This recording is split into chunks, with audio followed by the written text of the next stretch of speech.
प्रिय छात्र छात्राओं, पिछले लेक्चर में मैंने आपको ट्रांजिस्टर की विभिन्न धाराओं के बारे में बताया, जिसमें उत्सर्जक धारा का मान हमेशा आधार धारा और संग्राहक धारा के योग के बराबर होता है। उत्सर्जक धारा अगर बायस्थित उत्सर्जक आधार संधि में बहुसंख्यक आवेश वाहकों के कारण उत्पन्न होती है, जबकि संग्राहक धारा उत्सर्जक से बहुसंख्यक आवेश वाहक जो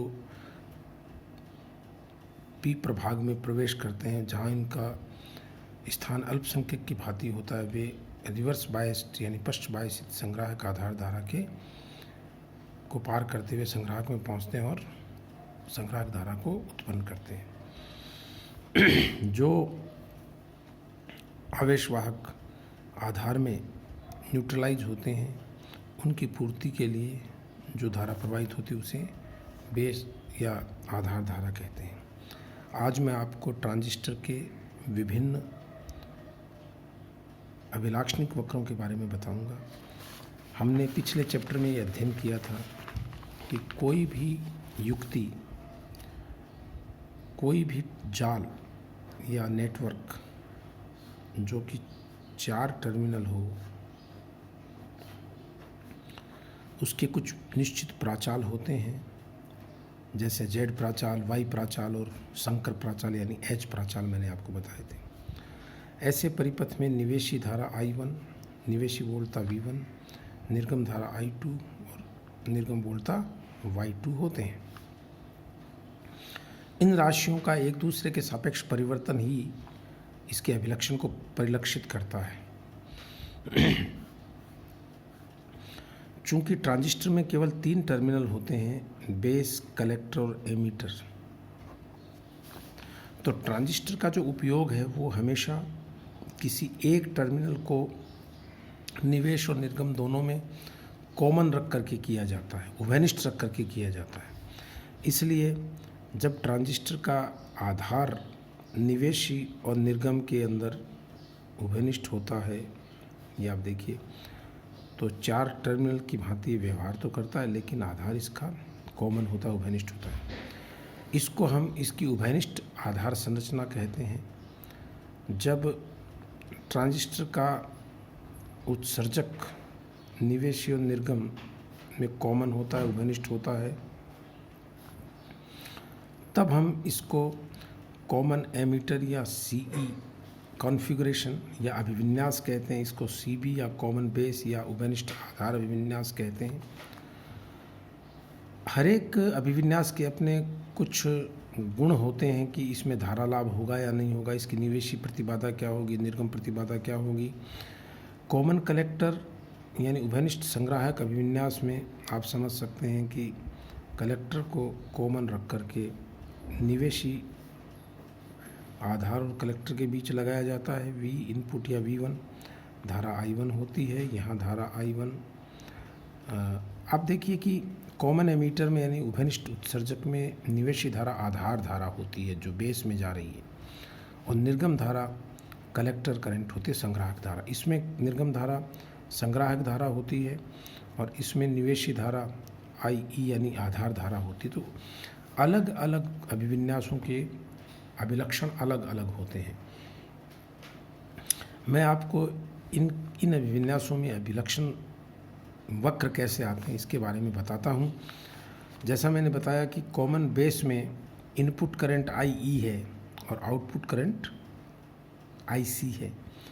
इनपुट वोल्टता यहाँ पर EB होगी, VEB हो जाएगी एमीटर बेस के बीच में, और निर्गम वोल्टता इसमें VCB हो जाएगी कलेक्टर बेस के बीच में। यहाँ यह निवेशी वोल्टता बेस और एमीटर के बीच में होगी तो VBE होगी, और यहाँ आउटपुट वोल्टेज VCE होगा, करंट IC होगी।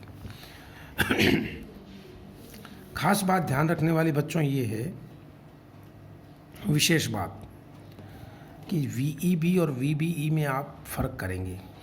पहला जो निशान है वो जिस वोल्टता पे होगा उसका चिन्ह वोल्टता का वही होगा। जैसे यहाँ मान लो आप कलेक्टर बेस जंक्शन को रिवर्स बायस रखते हो और ये NPN ट्रांजिस्टर है, तो एनपीएन ट्रांजिस्टर होने पे आपको मालूम है कलेक्टर बेस को रिवर्स बायस रखने के लिए इसको पॉजिटिव टर्मिनल से जोड़ेंगे और इसके सापेक्ष ये ऋणात्मक विभव पे रहेगा। तो अगर मैं आपसे पूछूं VEB क्या है तो आप जवाब देंगे VEB धनात्मक होगा। एमीटर है, एमीटर बेस जंक्शन को अपन एमीटर बेस जंक्शन को फॉरवर्ड बायस करते हैं तो ये ऋणात्मक रहेगा और ये धनात्मक आएगा। तो अगर मैं पूछता हूँ VEB क्या है तो VEB में आप कहेंगे कि VEB यहाँ ऋणात्मक होगा, जबकि VCB में इसको रिवर्स बायस रखने के लिए कलेक्टर इधर है तो इसको पॉजिटिव पोटेंशियल पे रखेंगे, इसके सापेक्ष इसको नेगेटिव पे रखेंगे। तो ऐसे में VCB धनात्मक होगा, VEB ऋणात्मक होगा। इसी प्रकार आप देखिए कि अगर मैं आपसे पूछूं कि कॉमन एमीटर में VBE क्या है तो बेस को पॉजिटिव पे रखा जाएगा क्योंकि ये NPN ट्रांजिस्टर है, तो P प्रभाग को धनात्मक पे रखेंगे, इसके सापेक्ष एमीटर को नेगेटिव पोटेंशियल पे रखेंगे तो emitter base junction comparatively forward bias में आएगा। और ऐसे में मैं कहूँगा VBE धनात्मक है क्योंकि बेस जो है वो पॉजिटिव पोटेंशियल पर है। और VCE यहाँ पर पॉजिटिव ही रहेगा क्योंकि N को पॉजिटिव पोटेंशियल पर रखते हैं जब P के सापेक्ष, तो ये रिवर्स बायस होती है। और ऐसे में आप ये समझ सकते हैं कलेक्टर को बेस के सापेक्ष ज़्यादा पॉजिटिव पे रखिए, ये भी पॉजिटिव है, ये भी पॉजिटिव, अधिक पॉजिटिव पे रखेंगे तो ये जंक्शन रिवर्स बायस होगी। ऐसे में VCE जो है वो आपका पॉजिटिव चला जाएगा। इस प्रकार वोल्टताओं का निर्धारण किया जाता है और उसके संगत धारा का मान प्राप्त किया जाता है। H प्राचाल में मैंने आपको बताया था, ट्रांजिस्टर को समझने के लिए हमें H प्राचालों का ज्ञान होना जरूरी है। पहले मेरे लेक्चर्स में मैंने H प्राचाल के बारे में आपको अच्छी तरह बताया हुआ है कि H प्राचाल में V1 बराबर फंक्शन होता है निवेशी धारा I1 और V2 का, और I2 बराबर होती है फंक्शन I1 और V2 की। और इसके आधार पे हम 4 प्राचाल परिभाषित करते हैं, H11, H12, H21, H22। इसके लिए आप मेरे शुरुआती लेक्चर्स बहुत अच्छी तरह देख सकते हैं, मैंने आपको टेक्स्ट भी भेजा हुआ है इसका। तो इस प्रकार हम अब तैयार है कि अभिलक्षणिक वक्र किस प्रकार प्राप्त किए जाते हैं। तो सबसे पहले मैं आपको निवेशी और निर्गम अभिलाक्षणिक वक्र, 2 प्रकार के अभिलक्षण होते हैं क्योंकि V1 फंक्शन है I1 और V2 का। तो अगर आप निर्गम वोल्टता को नियत रख करके निवेशी वोल्टता का परिवर्तन निवेशी धारा के सापेक्ष देखना चाहते हैं तो उसको तो कहेंगे निवेशी अभिलाक्षणिक वक्र।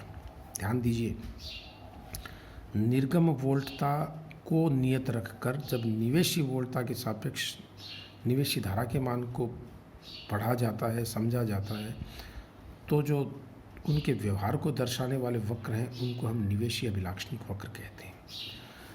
छात्र छात्राओं, जब निवेशी धारा को नियत रखकर यानी I1 को नियत रखकर अगर V2 के सापेक्ष I2 का परिवर्तन दिखा जाए तो उस प्रभाव को दर्शाने वाले जो भी वक्र होंगे वो निर्गम अभिलाक्षणिक वक्र कहलाएंगे।